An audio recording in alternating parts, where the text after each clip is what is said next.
Hello दोस्तों, welcome back guys on our YouTube channel Pharma Heroes. तो yes guys, आपका सवाल होगा यहाँ होता क्या है। तो इस चैनल पर हम बी फार्म के फर्स्ट सेमेस्टर और थर्ड सेमेस्टर के और अपकमिंग सेमेस्टर्स के क्वेश्चन डिस्कस करने वाले हैं।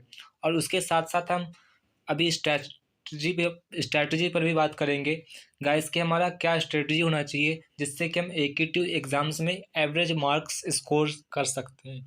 ओके, देन हम इस एग्ज़ाम्स के बाद जीपेट की तैयारी भी करेंगे, जो कि हमारा टारगेट होगा जीपेट 2025 और जीपेट 2026। तो इसके लिए आपको क्या करना होगा, इसके लिए आपको सब्सक्राइब करना होगा हमारे चैनल को और वीडियो को पूरा एंड तक वॉच करना होगा, क्योंकि मैं एक आपको ऑफर भी बताने वाला हूँ जो कि मैं बिल्कुल एंड में बताऊँगा। ओके गाइस, तो आज का जो हमारा वीडियो है वो है previous year question paper microbiology third semester 2020-21 का सेक्शन सी। जिन्होंने सेक्शन ए और सेक्शन बी को नहीं देखा है वो कृपया करके जा करके लिंक दिया हुआ है डिस्क्रिप्शन में, आप वहाँ से जा करके देख लें। ओके गाइस, पहले हम स्टार्ट करते हैं थर्ड का पार्ट ए से। Describe bacteria growth curve with all faces. तो यहाँ पर हमें क्या डिस्क्राइब करना है, बैक्टीरिया का जो ग्रोथ कर्व होता है उनके जो 4 फेस होते हैं उनको डिस्क्राइब करना है। तो सबसे पहले हम लिखेंगे phases of bacterial growth curve. Then इसका 4 फेसेस होते हैं, lag phase, log phase and stationary phase और डेथ फेस। तो लैग फेस जो होता है हमारा वो प्रिपरेशन फेस होता है, इसमें बैक्टीरिया अपने आप को प्रिपेयर करता है for the division. Then log phase हमारा जो होता है वो उसमें क्या होता है, बैक्टीरिया अपने को डिवाइड करता है, डबल करता है। देन स्टेशनरी फेस में क्या होता है कि जब बैक्टीरिया डिवाइड करता है तो डिवाइड करते करते जो वहाँ पर न्यूट्रिशन प्रेजेंट होता है बैक्टीरिया के पास, जब वो न्यूट्रिशन कंप्लीटली कंज्यूम हो जाता है तो एक ऐसा फेज़ आता है, एक ऐसा पॉइंट आता है जिस पे बैक्टीरिया स्टॉप हो जाता है ग्रो करना और बैक्टीरिया का जो ग्रोथ होता है वो स्टेशनरी हो जाता है, मतलब कांस्टेंट हो जाता है। Okay guys, then death phase में क्या होता है कि जब बैक्टीरिया का ग्रोथ स्टॉप हो गया, न्यूट्रिशन ख़त्म हो गया, देन अब डिक्लाइन होना शुरू करता है न्यूट्रिशन की रिक्वायरमेंट के कारण। अब न्यूट्रिशन की जो रिक्वायरमेंट है वो मीट नहीं हो पा रही है, वो फुलफिल नहीं हो पा रही है, इसलिए यहाँ पर क्या होगा, बैक्टीरिया का अब डेथ होना शुरू होगा। तो यहाँ से बैक्टीरिया का जो डिक्लाइनिंग फेज स्टार्ट होता है तो इसको हम डेथ फेज कहते हैं। यहाँ पर क्या होता है, बैक्टीरिया की पॉपुलेशन में कमी आती है। तो ओके, मैंने आपको एक ग्राफ भी दिया है, उसमें से आपको क्लियरली समझ में आएगा और आपको इसको ज़रूर ड्रॉ करना है अगर ये AQ2 एग्ज़ाम्स के क्वेश्चन में आता है तो। ओके गाइस, देन थर्ड का बी पे बात करते हैं हम, methods for prevention of contamination in aseptic area. तो असेप्टिक एरिया क्या होता है, असेप्टिक एरिया वो ये होता है जो इसमें जो वैसे एरिया जो कि माइक्रोब्स फ्री हो, जहाँ पर कोई भी कंटामिनेशन ना हो, माइक्रो ऑर्गेनिजम्स का ग्रोथ ना हो। ओके, देन हम यहाँ पर कुछ मेथड्स डिस्कस करेंगे for the prevention of contamination. तो सबसे पहले जो हमारा मेथड है वो पर्सनल्स के लिए है, मतलब पर्सनल्स कहे तो एम्प्लॉयर्स या फिर जो फैकल्टीज या फिर जो स्टाफ वहाँ पर वर्क कर रहे हैं उनके बारे में बात करना है कि उनका एक जो रूल होता है, जो रूल डिसाइड किया जाता है इंडस्ट्री के अकॉर्डिंग, वो रूल उन्हें फॉलो करना पड़ता है। कि जैसे जो अनऑथराइज्ड एरियाज़ होते हैं उनमें उनकी एंट्री जो होती है वो रेस्ट्रिक्टेड होती है। तो इसलिए जो वैसे जोन्स जहाँ पर उनका वहाँ एरिया में उनको परमिट नहीं किया जाता एंट्री में। और as for the maintenance of hygiene, उनकी हाइजीन मेंटेनेंस के लिए उन्हें प्रॉपर ट्रेनिंग दी जाती है स्टार्टिंग में, ताकि वो आने वाले समय में अच्छे से काम कर सके। लाइक यहाँ पर आपको लिखा हुआ है सेकंड पॉइंट में प्रॉपर स्टाफ हाइजीन है, must be maintained. Then third में personnel should get adequate and consistent hygiene training. हमें बिल्कुल लगातार पर्सनल्स को ट्रेन करते रहना पड़ेगा। देन फोर्थ में when entering the production area employees should wear protective equipment. मतलब जब हम लोग प्रोडक्शन एरियाज में जब एम्प्लॉयर्स वर्क कर रहे हैं या फिर वहाँ पर जा रहे हैं तो वहाँ पर उनको क्या करना होता है, एक प्रोटेक्टिव इक्विपमेंट वियर करना होता है, ताकि जो डायरेक्ट कॉन्टैक्ट है बिटवीन द प्रोडक्ट और the humans can be avoided. मतलब जो डायरेक्ट कांटेक्ट होता है, फिजिकल कांटेक्ट होता है प्रोडक्ट के साथ, वो ना हो। अगर फिजिकल कांटेक्ट होगा तो वहाँ पर बैक्टीरिया कॉन्टामिनेशन का चांसेस रहेगा, इसलिए हम इसको अवॉइड करते हैं, एक स्पेशल वियरिंग प्रोटेक्टिव इक्विपमेंट को यूज़ करते हैं। Then personal should avoid using their bare hands to handle exposed products और एनी एलिमेंट्स ऑफ इक्विपमेंट। मतलब कि जो हम लोग नंगे हाथों से करें तो मतलब बिना वियर ग्लव्स की वियर किए हुए ऐसी किसी प्रोडक्ट को नहीं छू सकते हैं, किसी भी रॉ मटेरियल्स को इधर से उधर नहीं कर सकते हैं प्रोसेसिंग में या फिर मैन्युफैक्चरिंग में। ओके, देन सेकंड की बात करें फैसिलिटी डिजाइन। फैसिलिटी डिजाइन करें तो हेपा फिल्टर्स प्रेजेंट होना चाहिए रूम्स में, ताकि जो पार्टिकुलेट्स है एयर में प्रेजेंट्स है जो कि 0.3 माइक्रोमीटर्स लेस देन है, तो उन सभी को यह क्या करता है, हेपा फिल्टर रोक लेता है, कैच एब्जॉर्ब कर लेता है और प्योरीफाइड एयर को ही एंट्री मिलती है। तो जो हेपा फिल्टर्स होते हैं उनका इंस्टॉलेशन यहाँ पर बहुत मैंडेटरी होता है। फिर हम बात करते हैं क्लीनिंग पर, डिसइंफेक्टेंट्स और क्लीनिंग पर। रेगुलर क्लीनिंग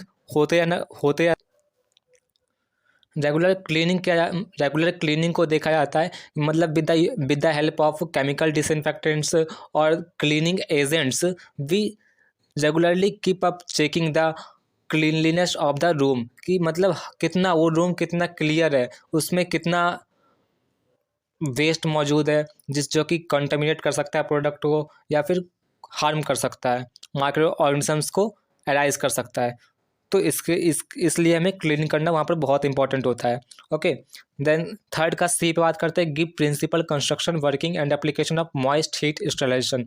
अब मॉइस्ट हीट स्टेरिलाइजर में क्या होता है, मॉइस्ट हीट स्टेरिलाइजर ये जो हमारा मेथड होता है ड्राई हीट मेथड से बहुत इफेक्टिव होता है, क्योंकि जो हमारा मॉइस्ट हीट स्टेरिलाइजर है वो स्टीम पे वर्क करता है, जो स्टीम प्रेशर होता है उस पर वर्क करता है। उससे क्या होता है कि one of the most efficient methods for sterilization in which steam under pressure kills bacteria. जैसे बैक्टीरिया को मार दिया जाता है, बैक्टीरिया का डेथ हो जाता है थ्रू द प्रोटीन कोगुलेशन करते हैं हम लोग, वो ऑटोक्लेव यूज़ करते हैं। ऑटोक्लेव में क्या होता है, ऑटोक्लेव एक प्रेशर कुकर की तरह लाइक होता है, जिसमें क्या होता है स्टीम जनरेट किया जाता है, स्टीम के थ्रू वेपर प्रेशर जनरेट होता है, और जो वेपर प्रेशर होता है वो डायरेक्टली माइक्रोब्स के जो स्ट्रक्चर होते हैं उन पर एक्ट करता है, और उनके एक्ट करने के कारण क्या होता है, जो उनका शेप्स होता है, साइज होता है, उस पर उसका असर पड़ता है डीपर लेयर में। मतलब जो स्लाइड्स पे जो माइक्रोब्स प्रेजेंट होते हैं छोटे छोटे, उनके वो मतलब पेनिट्रेट करता है, उन माइक्रोब्स को टारगेट करता है, और उन माइक्रोब्स का जो प्रोटीन डिनेचुरेशन होने के कारण वो बैक्टीरिया किल हो जाते हैं, उनकी फर्दर ग्रोथ नहीं हो पाती है। तो इसलिए यहाँ पर जो हमारा स्टीम अंडर प्रेशर जो हम यूज़ करते हैं यहाँ पर, वो बहुत ही हेल्पफुल होता है हमारा moist heat sterilization in the sterilization process. Then इसका प्रिंसिपल है, works on the principle of moist heat high pressure inside the chamber increases the boiling point of water for the sterilization of equipment. आप इसको simple way में समझो कि हमारा जो autoclave होता है वो एक कुकर की तरह होता है, जो कि स्टेनलेस स्टील का बना होता है। लाइक अगर प्रेशर कुकर स्टेनलेस स्टील का या फिर मेटल का नहीं बना रहेगा तो क्या होगा, उसमें प्रेशर जनरेट होगा और उससे वो कुकर ब्लास्ट भी कर सकता है। इसलिए उसको एक मतलब हार्ड लेयर प्रोवाइड करना इंपॉर्टेंट होता है। ओके, क्योंकि उसके अंदर बिल्कुल हाई प्रेशर जनरेट किया जाता है। High pressure also ensure the rapid penetration of heat into deeper parts of equipment. जो हम लोगों ने इक्विपमेंट प्लेस किए हैं स्टेरिलाइज करने के लिए, तो उनके जो डीपर पार्ट होते हैं, डीपर लेयर होते हैं, जिनमें माइक्रो ऑर्गेनिजम्स प्रेजेंट हो सकते हैं, उनको ये मतलब कि वहाँ पर जा करके डीपर लेयर में जाकर पेनिट्रेट करके माइक्रोब्स को किल करने के लिए हेल्पफुल होता है हमारा स्टीम वाला। Then moisture present in steam causes coagulation of proteins of microbes causing irreversible loss of their activity and functions. उससे मतलब जो माइक्रोब्स वहाँ पर प्रेजेंट होते हैं उनके जो फंक्शंस हैं वो काम करना बंद कर देते हैं।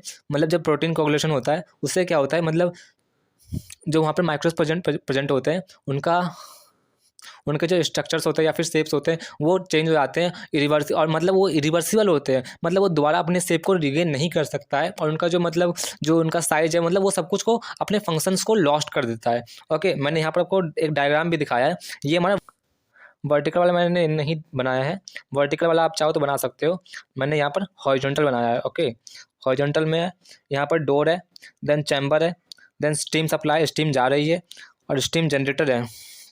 जो वर्टिकल होता है वो एक सिंपली कुकर के लायक होता है, और बिल्कुल स्टेनलेस स्टील की तरह बना होता है। उसमें जो डोर होता है वो सबसे टॉप पर होता है, और हम जो ग्लासवेयर्स प्लेस करते हैं उसमें उसे हम कवर करके प्लेस करते हैं, ताकि जो हमारे जो वेपर्स हो वो मतलब कि उसमें नहीं जा पाए, उससे क्या हो सकता है, कंटेमिनेशन का चांसेस हो सकता है। इसलिए वेपर से हम लोग प्रोटेक्ट करने के लिए उसे क्या करते हैं, कवर करते हैं। देन वर्किंग की बात करें, वर्किंग में क्या होता है कि इट इन्वॉल्व 3 साइक्लिक फेसेस। पहला जो फेस हमारा होता है वो पर्ज फेसेस होता है, सेकंड फेस हमारा एक्सपोजर फेस होता है, देन थर्ड हमारा एग्जॉस्ट फेस होता है। जो हमारा पर्ज फेस होता है उसमें जो air present in sealed chamber it displace with steam that moves in through steriliser. तो मतलब हमारा जो उसमें एयर प्रेजेंट होता है सील्ड चैम्बर में, मतलब जो चैम्बर है हमारा, जो प्रेशर कुकर का मतलब कि जो अंदर का जो चैम्बर है उसको क्या जाता है, मतलब उसको वहाँ पर जो एयर है, एयर जो प्रेजेंट है उसको मतलब कि एक मिनिमम मतलब कि एक मीडियम लेयर तक वाटर फिल किया जाता है उसमें, ताकि स्टीम जनरेट हो पाए। Okay, then exposure phase, in this phase the exhaust valve which closed and the temperature and pressure inside the sealed chamber are increase to the desired centre. मतलब हम जिस पॉइंट पे चाहते हैं, लाइक हम 121 degree Celsius पे अगर उसको सेट करना चाहते हैं टेम्परेचर को, तो क्या करेंगे, उसको सील कर देंगे, डोर क्लोज कर देंगे, और जो एग्जॉस्ट वेल्व है उसको भी हम लोग क्लोज कर देंगे। ओके, ताकि जो प्रेशर है, मतलब कि प्रेशर है वो एग्जॉस्ट नहीं कर, मतलब बाहर निकल नहीं पाए, रिलीज नहीं हो पाए। ओके, तो इससे क्या होगा, अंदर में प्रेशर जनरेट होगा, और जो बाहर में एक विसल लगी रहेगी, उससे उससे क्या होगा, वो विसल जो होगा वो हेल्पफुल होगा किसके लिए, अगर हाई प्रेशर जनरेट होगा तो वो प्रेशर को रिलीज करेगा। ओके, देन एग्जॉस्ट फेस हमारा क्या होता है, exhaust valve is opened, steam is removed and chamber is restored to normal temperature. जब हमारा वर्क पूरा हो जाएगा तो हम लोग क्या करेंगे, एग्जॉस्ट फेस में आएंगे, जिसमें कि हम लोग एग्जॉस्ट वेल को खोलेंगे, और मतलब डोर को खोलेंगे, और हम उसके बाद फिर उसमें से वहाँ पर जो हमारे इक्विपमेंट्स हमने पुट किए उसको निकालेंगे, और नॉर्मल टेम्परेचर पे हम लोग सेट कर देंगे उसको। ओके, तो ये हमारा ऑटोक्लेव था।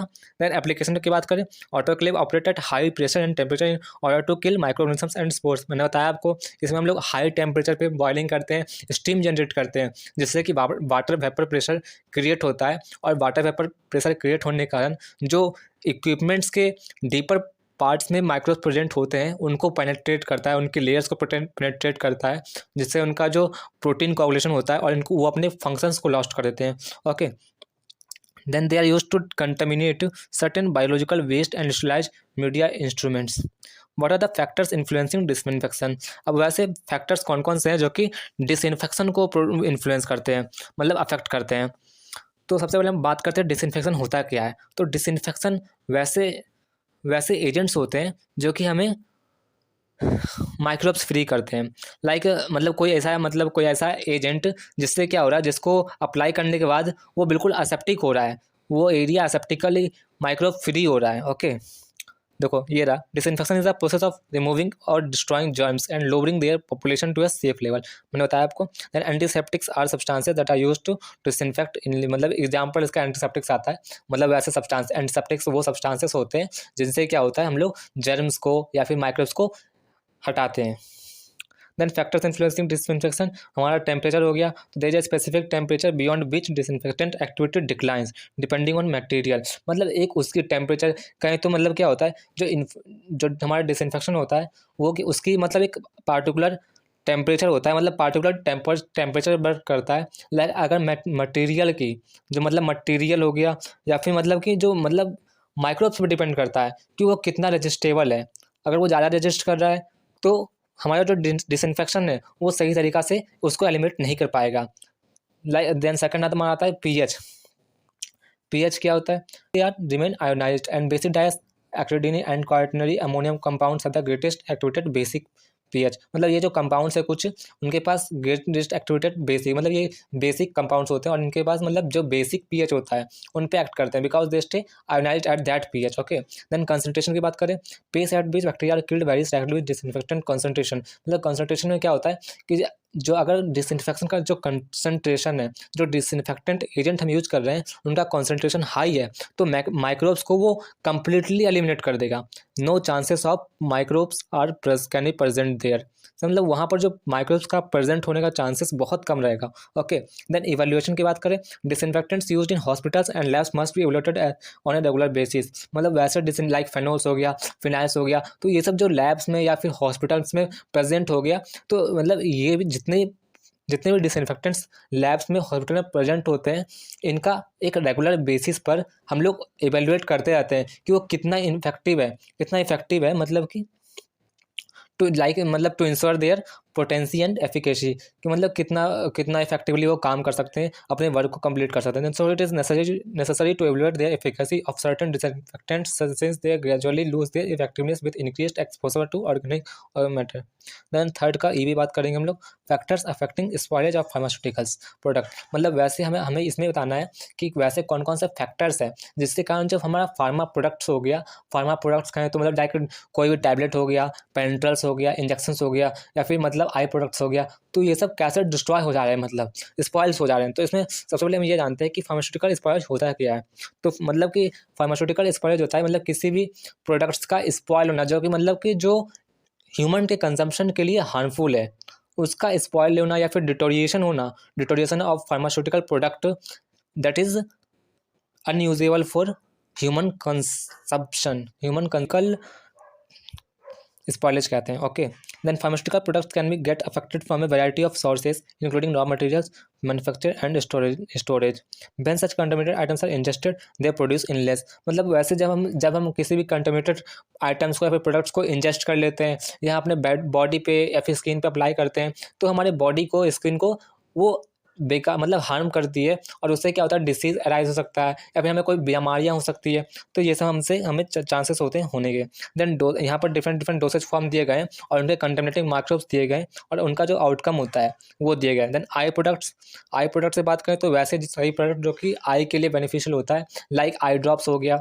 तो इनमें क्या होता है, स्यूडोमोनास एलुमिनोसा होता है, ये कंटामिनेटिंग माइक्रोब्स होता है. अगर ये मतलब अगर हम कोई भी आई ड्रॉप्स को लेते हैं और उसको ओपन कर देते हैं और 27 डेज के बाद अप्लाई करते हैं, तो वो हमारे आई के लिए हार्मफुल हो सकता है, क्योंकि उसमें जो माइक्रोब्स हैं वो हो सकते हैं, वो मतलब वो 27 डेज के बाद क्या हो सकते हैं, उनमें जो प्रिजर्वेटिव्स प्रेजेंट होता है वो ख़त्म हो जाता है, जिसके कारण जो माइक्रोब्स का डेवलपमेंट स्टार्ट हो जाता है.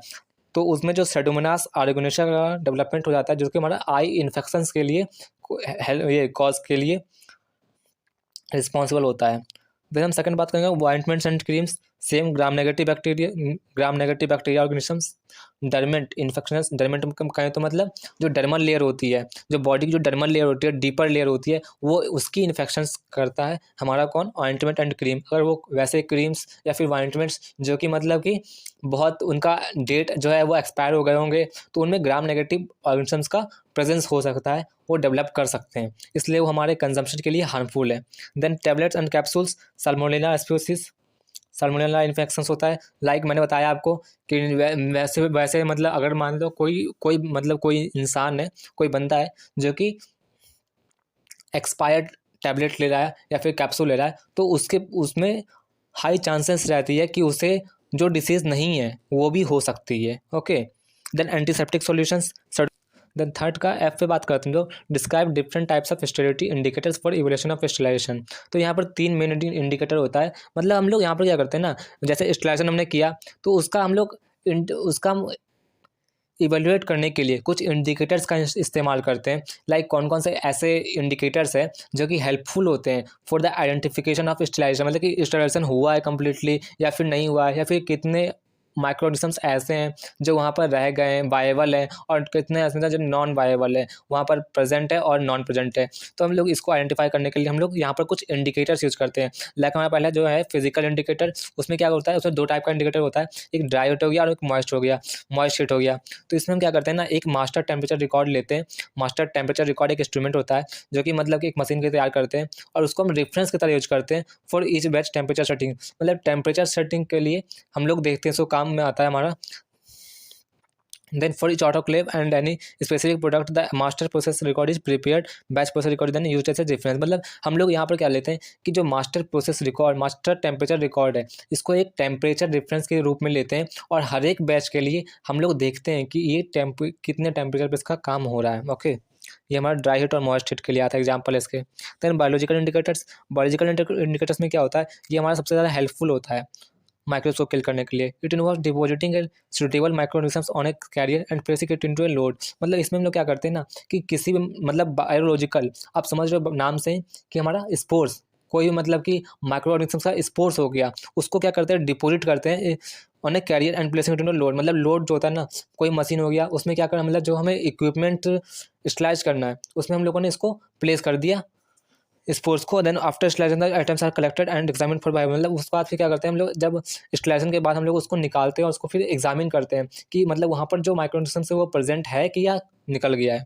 देन थर्ड में हमारा केमिकल मेथड है, केमिकल डोजीमीटर यहाँ पर यूज़ करते हैं हम लोग for measuring radiation and dose observed during radiation installation और exposure to radiation the radio sensitive materials. यहाँ पर क्या होता है, हम लोग चेक करते हैं, कलर चेक करते हैं like yellow to red in a plastic container, मतलब कन्वर्स, मतलब यहाँ पर कलर का कन्वर्जन होता है येलो से रेड में in a plastic container. Then third का जी पे बात करेंगे, how to preserve pharma products with help of antimicrobial agent. Microbial agent मतलब क्या होता है कि वैसे एजेंट जो कि माइक्रोब्स के अगेंस्ट में काम करते हो। ओके, तो antimicrobial preservatives are used in non steroid dosage form to suppress microbial growth, मतलब वैसे प्रोडक्ट्स जो कि नॉन स्टेराइल हो, मतलब उनका स्टेरिलाइजेशन नहीं किया गया हो, तो उनमें हम लोग क्या करते हैं, एंटी माइक्रोबियल प्रिजर्वेटिव्स को ऐड करते हैं ताकि जो उनकी सेल्फ लाइफ हो उनको इंक्रीज कर सके और to prevent the introduction of microorganism during the manufacturing process. मतलब कोई भी मैन्युफैक्चरिंग प्रोसेस हम जो करते हैं, कैरी आउट करते हैं, तो उसमें क्या होता है, उसमें चांसेस रहते हैं माइक्रो ऑर्गेनिज्म से ग्रो करने के लिए या फिर कंटामिनेशन का चांसेस होता है, तो उसको सप्रेस करने के लिए, उसको कम करने के लिए हम लोग क्या करते हैं, प्रिजर्वेटिव को ऐड करते हैं ताकि जो हमारे जो अगर हमारा प्रोडक्ट कंटामिनेट भी होता है तो प्रिजर्वेटिव उसको उसके अगेंस्ट वर्क करेगा और उस प्रोडक्ट को प्रिजर्व करेगा। Okay, then alcohol, formaldehyde and iodine are among the preservatives use to kill bacteria. तो कुछ यहाँ पर एग्जांपल्स दिए गए हैं, अल्कोहल, फॉर्मल्डिहाइड और आयोडीन है जो हमारा among the preservatives that are use to kill bacteria. Then to minimise the chance of spoilage and antimicrobial preservative is added to multidose containers when they are stored और use repeatedly, मतलब spoilage को minimise करने के लिए, products का जो स्पॉयलेशन होता है, डिटोरिएशन होता है, उसको कम करने के लिए हम लोग क्या करते हैं, इसमें प्रिजर्वेटिव ऐड करते हैं ताकि उनकी सेल्फ लाइफ को इंक्रीज रहे और मतलब प्रोडक्ट हमारा जो एक्सपोज भी होगा अगर, तो वो खराब ना हो पाए। ओके, प्रिजर्वेटिव का काम यही होता है। Also antimicrobial agents with strong activity are often not selective in action and interact significantly with all of the formulation ingredients as well as with patient and microbes. तो ये हमारा आज का टोटल टॉपिक था section C का, हमने आज cover up कर लिया है और इस वीडियो से हमें एक आइडिया मिल चुका है कि कैसे एग्जाम्स में हमें आंसर लिखना है और प्लस उसमें हमें कैसे पेपर ऑफ माइक्रोबायोलॉजी एंड होता है। ओके, देन अब हम अगली वीडियो में 2021-22 का डिस्कस करेंगे गाइस। ओके, तो अब हम ऑफ़र की बात करते हैं। तो ऑफ़र यह है, अगर हमारे चैनल पर फरवरी से पहले 1000 सब्सक्राइबर कंप्लीट होते हैं तो we are going to live for group discussion. जब अगर मतलब कहने का मतलब ये है कि जब AKTU का डेट शीट आएगी, जब 1000 सब्सक्राइबर आप कंप्लीट करोगे तब। ओके, आपको लेकिन इसके लिए सब्सक्राइबर कंप्लीट करना होगा गाइस, और वीडियो में बने रहने के लिए धन्यवाद। Okay, thank you guys.